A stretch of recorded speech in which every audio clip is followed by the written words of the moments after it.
सुना है कल फिर धमाका हुआ है। सुना है कल फिर धमाका हुआ है। कुछ लोग मर गए और बहुत ज़मीर मर गए। हाकिम भला क्यों रोए, हाकिम भला क्यों रोए, कौन से अमीर मर गए।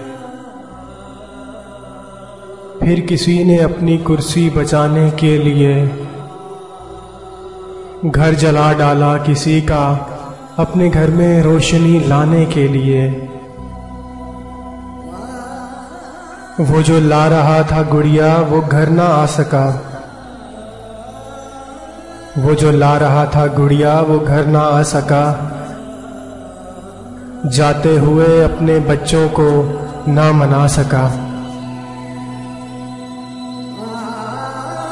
अपना वो वादा वफा का तोड़ गया, अपना वो वादा वफा का तोड़ गया। घर में अपने रोते हुए बच्चों को छोड़ गया। इनमें घर का एक जवान बेटा था, मरना ही था क्योंकि मुसलमान बेटा था।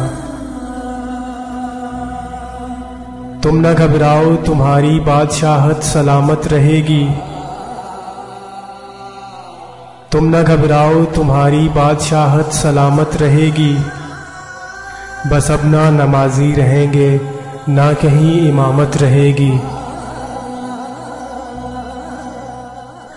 जुल्म तुम जारी रखो अब आवाज उठाने वाले मर गए। जुल्म तुम जारी रखो अब आवाज उठाने वाले मर गए। मौत जान गई अब्बास जिंदगी का राज बताने वाले मर गए। सुना है कल फिर धमाका हुआ है। कुछ लोग मर गए और बहुत से ज़मीर मर गए।